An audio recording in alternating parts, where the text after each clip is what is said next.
Hello guys, I decided to share this video with you, the interview with my very good friend Miguel from Mexico. He actually helped me to record that social experiment video that is published, and you will see the link down below in the description box or somewhere here. So we made a video of social experiment, interviewing people in the street and asking them the question, what is love? So with my big huge pleasure, I'm sharing this video where I interviewed him. At the very last moment before he left to Mexico, I caught 30 minutes time to ask him what is love for him.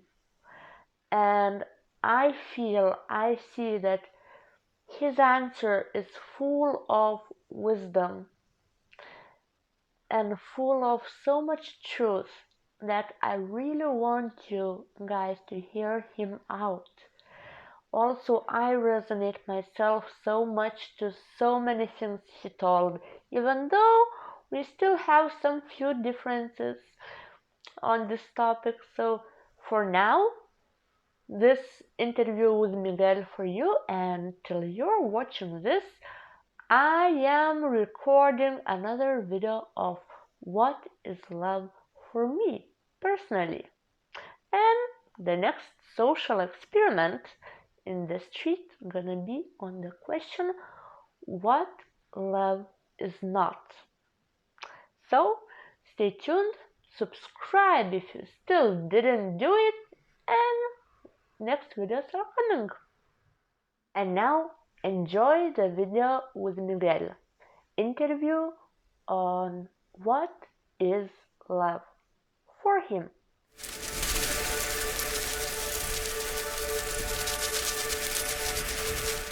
Okay, Miguel. Okay, Lily. Now it's your time. Okay. Okay. So, what is love for you? Love for me. My current definition of love, because it has changed through time, even that it feels the same. I would say it's when you take someone else or something else. It also changed that part, not only for humans, but for everything, as a part of yourself. You know, when you embrace someone as a part of you and you take care of him or her or it, just as you would do with your own, with that compassion, with that will to see it grow, to see it expand, to see it understand. That's for me love. And well, I wanted to say, because I think it's important, that this definition has changed a lot through time. Especially, I remember thinking about love when I was younger. The feeling, as I told you, it's exactly the same. It's not changed at all. But the thoughts and ideas around it have developed in different ways. I've analyzed it before a lot. I trying to understand, reading about it, and before I, for example, had different types of love. You know, like love for family, love for couple, love for things. Now I realize that it's not. That it's everything. It's a single definition. It's more simple that we want to or that we understand before. I remember some people telling me it's just that love can be the same size but different type, and I used to agree with those definitions, like love for my mom and love for my for my girlfriend would be the same, being a different type, and it was totally making sense. And now I realize that it's not really two different types of love. It's just love, and that's it. And as I grew up, it's not that also love is. I also used to think there is mature love, a childish love, and like love is like a person, and it's growing up, and it's from child, and it is not. Now I can see more this love. It's just for me right now in this moment. It's just this experience, and all that experience involves, feeling, sensing, thinking, just like really taking someone else as part of yourself. And you wouldn't I would just go with now simple definition now, just to not make more chaos Okay. in my idea. So That's it. love is love and it is one, right? Yeah, exactly. Okay. And how then love feels like? Love feels like, mm, well, if I see it as becoming part of yourself, and then by doing this, you start to see the world around, like for example, I think if I bring this definition of polyamorous, that it's very twisted all around. Polyamorous is confusing people with polygamy, with just having multiple couples for sex and this, and everybody has, just like with love, their own definition. So if we put it into this definition of love is taking someone else, talking about people only as a part of yourself, then love feels like you are coming closer to be yourself through someone else. Like, for me, love is like that you feel more complete. It's not because you are incomplete, it's just because you are unknown to yourself. So, and people is also falling for me into these misunderstandings. They think my other half, or in the other extreme, I am complete and I don't need anyone else to feel complete. They are rejecting that. They are afraid of that. For me, these both extremes are not helpful. Are detrimental. If you are just humble enough to recognize that all of us are lost at certain level, we don't know ourselves. We don't know why we are here. What's our role? Maybe we don't even need that role. When you start to love, to experience love from this perspective, then you stop fragmenting and rejecting all these people around you, which means at the same time that you stop rejecting all these things inside you, inside yourself. So for me, love, it's not that I am incomplete, it's just that I am unknown to myself. And love feels like more feeling, getting closer to know myself through other people. They give me this knowledge, not these parts. They make me aware of these fragments, and I feel more complete, of course. I feel more in symphony, more in harmony, more alive. Just yeah, I would say that's how love feels for me. So is it true that if you isolate yourself from other people, you isolate yourself from love? Of course, totally, because again, if love is bringing someone as part of yourself, then if you reject, deny other, or isolate from other people, it means that you are fractured inside yourself, and there is a part that you are rejecting, you are not loving in yourself. And it's very easy to see, for example, when you start, or for me it was easier to see when one of my nephews that was born, he was very similar to myself, and I was very pushing, very. I was harder. I was educated like that, conditioned like that, to be hard, not to be sentimental on this. And I was doing that with myself. I was isolating that part. You need to be strong. You need to be directed. You need to be masculine. You need to be, well, masculine in the general sense. But when this child was born and he was so pure, so itself, and it was so similar to myself, to this part of myself that I was isolating, that I was denying, it totally broke that belief. Like, I would never treat him with this hardness to this lovely child, and why do I do it with this child that is my inner child? Why do I treat myself?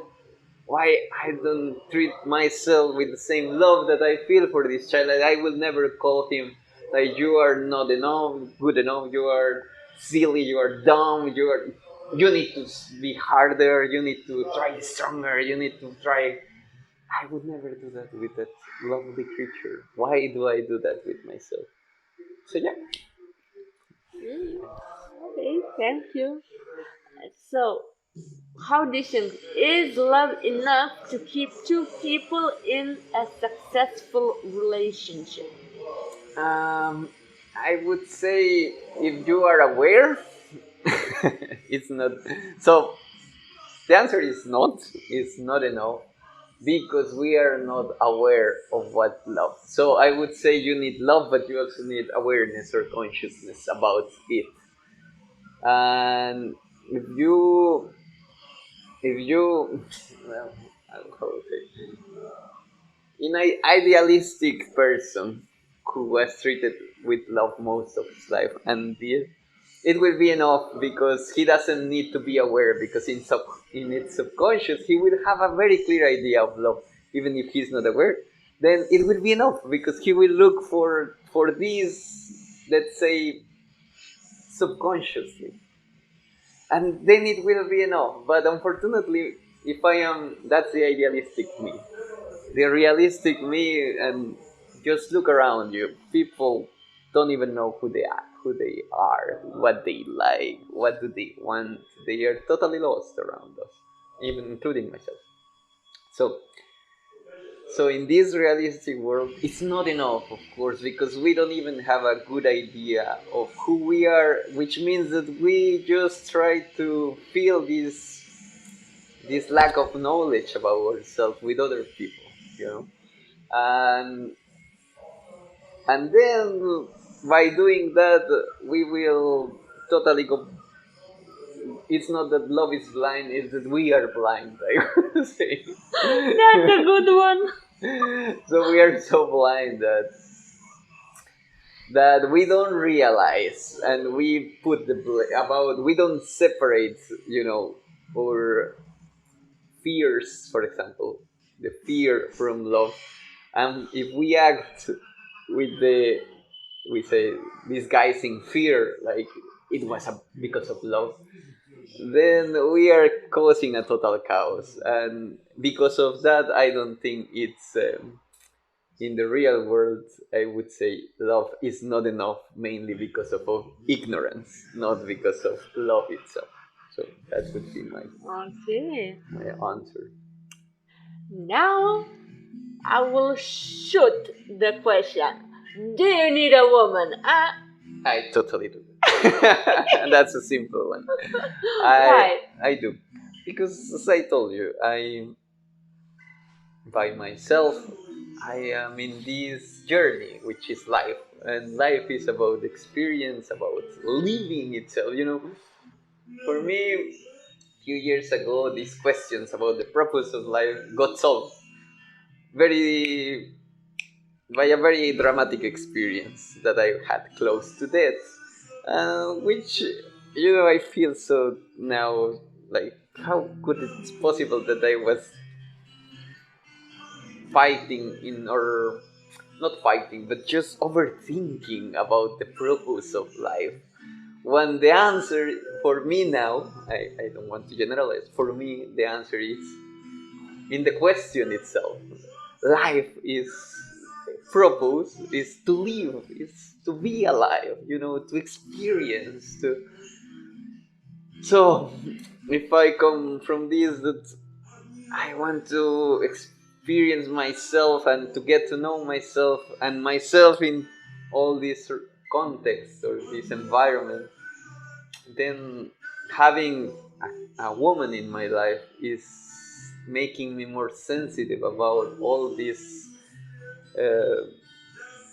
this part of myself, this feminine part of myself inside myself. By nature, I'm not aware because I'm a man, I'm masculine, okay? So, again, it comes this part of the completeness that is more about the awareness about your own self. Then a woman in my life brings that part that I lack, and I don't feel ashamed to say that I lack because that's how it is, that's how it works.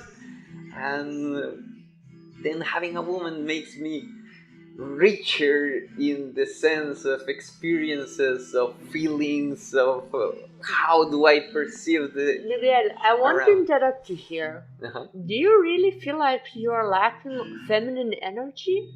Like emotions and feelings? I think it's more than lacking, as I told you. It's not the lack of the emotions or the feelings, but the awareness, the knowledge that I have them, the acceptance of them. So it's this part of myself that I was conditioned to reject and suppress during my life, and that I was a struggle, because all of us in my definition of a person has both natures, feminine and masculine.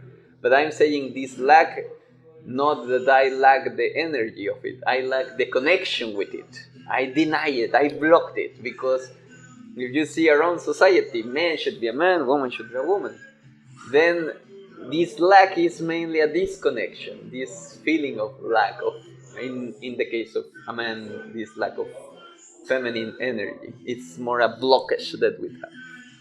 And having a woman near you, and you can see it all around, when men who are very strong and this and they get married, they start to become more sensitive to bring all this blockage, like to unblock it. So the lack is not that you don't have it, it's that it's blocked. So having a woman in your life, in my life, has gave me just so many great experiences about this unblockage of feminine But energy in myself. also, it's important, not every woman is a feminine. Yeah, but that's just like a man, that's their dominant, I would say. I mean, even if you want to deny it, the dominant, just look at your nature, at your biology, go to that basic. And even if you try to deny it and reject it, and yeah, people and women especially nowadays are rejecting it and so much relating feminine with weakness, with, and they try to push it away from themselves, and just like men, we were educated. No, because we are, as I told you, we are lost. We don't want to accept. We are totally disconnected from this part of self. But at the end, even if as a man you want to be totally feminine, you can know that's not your dominant, will always be masculine. You can try to change it all around yourself, but it will never be your nature because it was not how you was born in this world. But And why the same with not? women. Why not? We have different, like, we have the same sex marriages, relationships. It just proves that the body of the man has feminine energy as the Yes. dominant one. Mm, yes, but in this part, I mean, like talking about energies, I would say we have dominant energy because we feed more that part of ourselves. But again, it's because we are not aware of real balance into ourselves. So I would say, like, if if you was born uh, a man, and this is another theory to explain this. Like the universe wanted to experience itself as a man in you. You know, that's why you was born a man. Then it doesn't have to be that you feel attracted to men or to women. It doesn't mean anything else but the same definition that you want someone to make it part of yourself, and that doesn't crash with love, because you can love another man. You know, I love my father, I would love my children even if they are men. I would truly love them, and it's not that it goes against my nature. So love, it's not defining genders, or I don't know, being defined by gender of this. And I think there is, Yeah, even for myself, a but lot of now we are misunderstanding. talking not about love. Now we are talking about the woman and why we need it. Why you, as a man, need a woman. So that's the point. If there is a man who is more with feminine energy, so it means attraction will be for more masculine energy. Yeah, yeah, that's true. If we talk about only energetic levels, yeah, it can. You're looking for that balance, what I was talking about, like for this balance in yourself, because for some reasons, and I wouldn't understand myself why, like social or even karmatic or whatever, we have blocked some types of energy, either the masculine or the feminine, and we are just totally lost in this part. And yeah, from this perspective, then you are in unbalance and looking for these more sensitive women in a strong man. It will make unblock these virtues on him, or the same in women who are very sensitive, and this will look for some more, a couple that is balancing this part of them, but not to make them complete again, just to understand themselves better and then grow up together to this balance somehow. Mhm. Okay.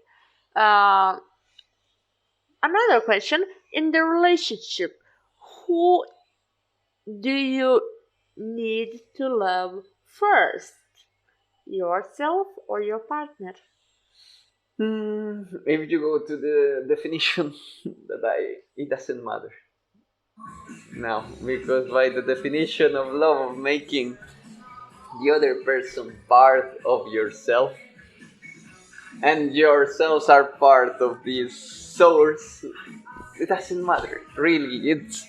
It's before coming to these conclusions, I would call them, I would have said yourself, but I realize now that sometimes by helping others, you help them yourself.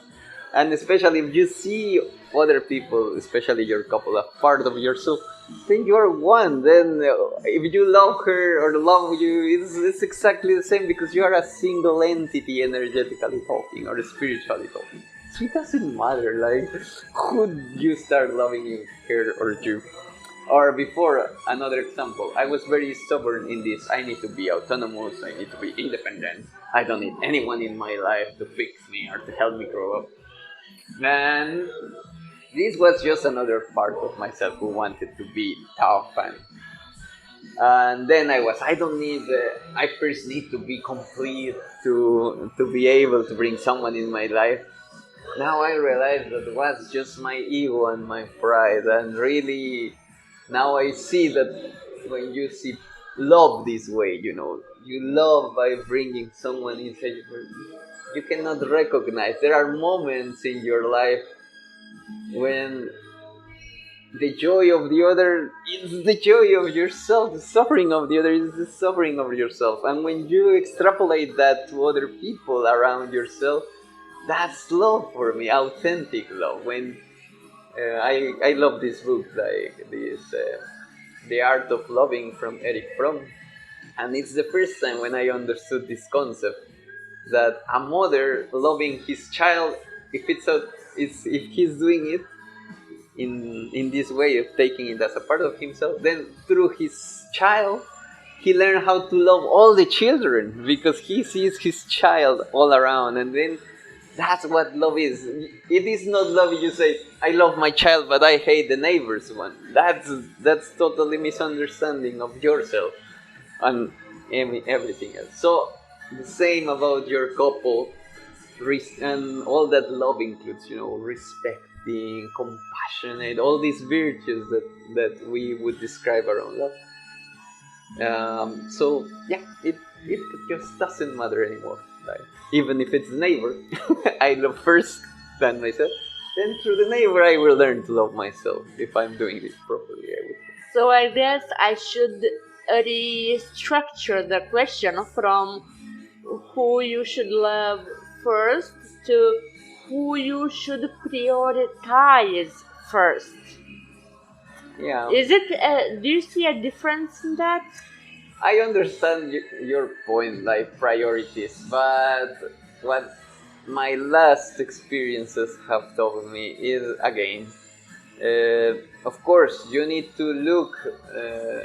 You cannot. No, not even that. Before I was going to say you cannot give something that you cannot give to yourself, but sometimes for some people it's easier to love others than to love themselves. It's easier. I'm not saying it's more correctly. So again, if you are aware, and I will separate this for different audiences, if you are more aware of what love really is for you, well, not for you, like this more healthy expression of love, then I would say it doesn't matter. But if you are very afraid and very hurted, because yeah, painful is very hard to handle. If you are in this situation, then I would say start with yourself, because it's it's like you are so hurted that you will just force to try to give something that you are still not giving to yourself.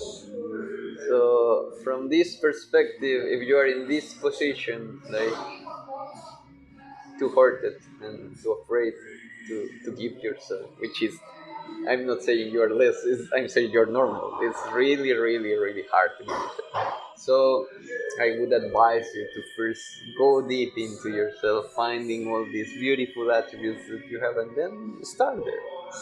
So from this perspective, first love, prioritize yourself, because otherwise, unless you are very lucky, then yes, you will attract someone who will teach you to do that, and then you will love him or her, and she will teach you or he will teach you to come out. For some people it works, but it's really hard to do. But I can tell it works other way around, when some people teach by not pleasant experiences how to come back to yourself and to love yourself.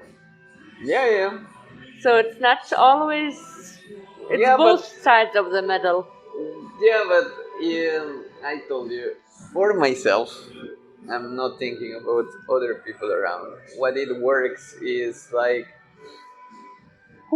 yeah, it will be a hard experience, it will be a difficult one, but if we are in this life, or I am in this life to live, to experience, then I go for it. And I prefer to do it even the painful way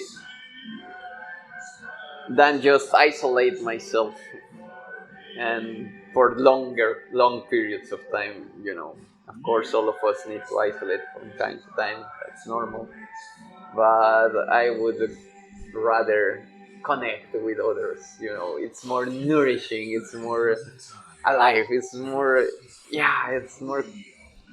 enrichedness. I don't know how to express it. So yeah, I'm not a good reference.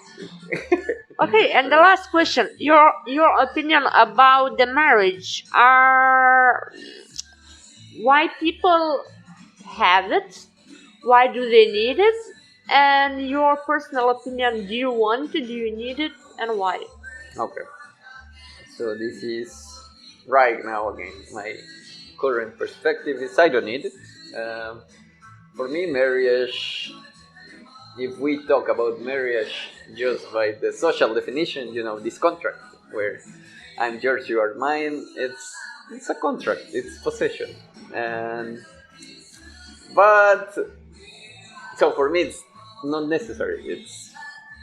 I'm not against it, I'm not for it. But for myself I would prefer doesn't matter. But we live in a society, and I told you I'm very idealist. And in a society, well, we need social structures to make this society work around. So, because, and again, it's just like laws. Why do we need laws? Because we are so immature as a society to act like mature people, recognizing all of our own responsibilities, of our own endeavors, and this. We are still spoiled children running around, so we need order. And for me, this is a social structure that was created to preserve this order. And well, um, we need it. I could say, just like laws, we needed to keep working this society, because if you look around, we're not ready for something else. We don't even have an idea of what something else. If I agree with some phrase that you can say no or I don't want it, but you need also to give a proposal of what. It's not just enough to say no. It's you should say no, but this is the alternative. I don't have an alternative for that right now. I mean, talking about society, I have an alternative that could work with myself.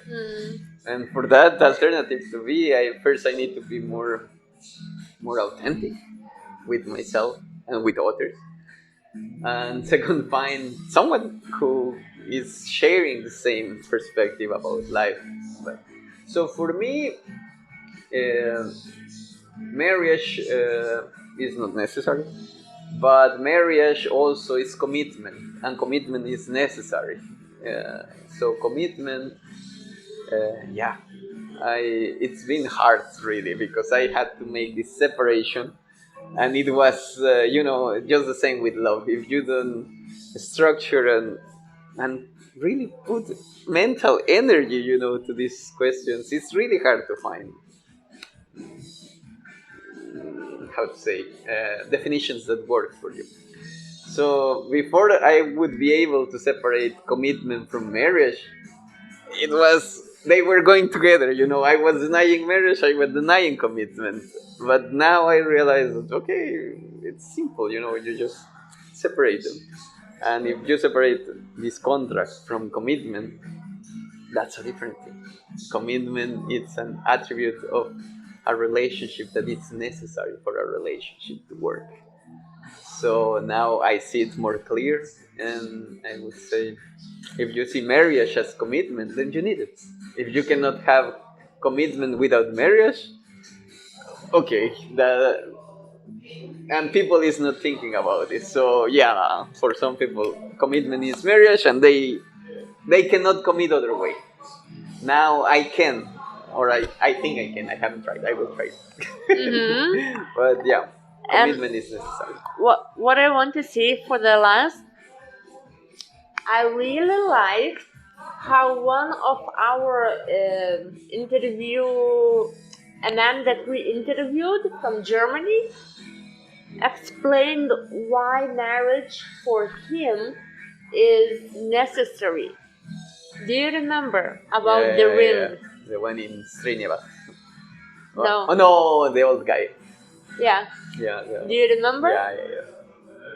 Even that small thing as the ring on your finger, it's an emotional reminder. Of commitment. It's emotional reminder of the commitment and love. Yeah. And sustain that feeling even when you are in a huge distance in non-communication, but only something that reminds you, as such thing as a ring is already enough to remember that feeling and keep feeling it. Yeah. So yeah. And for that, the idealistic me, yeah, I told you. And I'm not saying I'm that. Now I'm trying not to be all the time this idealistic me.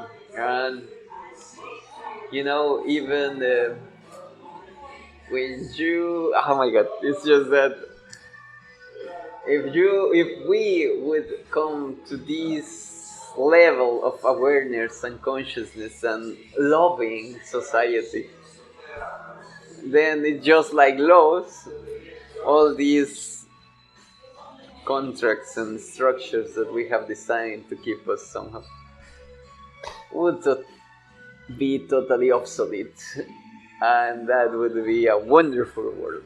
you all these rings, all these rituals, they would just fusion with ourselves, and it wouldn't matter anyway. It would be just wonderful, but as I say, and very idealistic and utopia. So that's still what has it's a very good driver, this utopist, and I like to have. I promise. The last thing.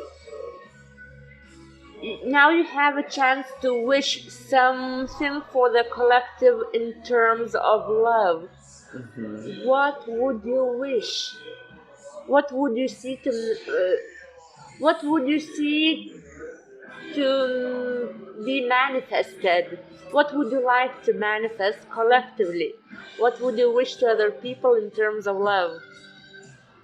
Well, right now, I just wish like people to start to stop watching out on themselves, like all this problem outside, and start looking, but not looking with a judge, looking with compassion, just the way you would look at a child, a 3-year-old child, your 3-year-old self, with these eyes, with this love, with this compassion, with this excitement, that you would look at yourself. And I would wish that, only that, to start to everyone. Stop looking around yourself. Stop looking outside. Start looking inside, and start taking care with compassion. I'm very emphasizing with this compassion, because it's something that I understand is totally necessary to nourish this self love, this self awareness of who we are, and just by doing that, I think it will start triggering a lot of very positive consequences just by doing this single act. So my wish is it would be that. Start looking at you, and by consequence, you will start questioning why you don't love yourself more, and you don't give yourself more what you deserve, just by being alive. So that would be Beautiful. Thank you. Mm. Thank you.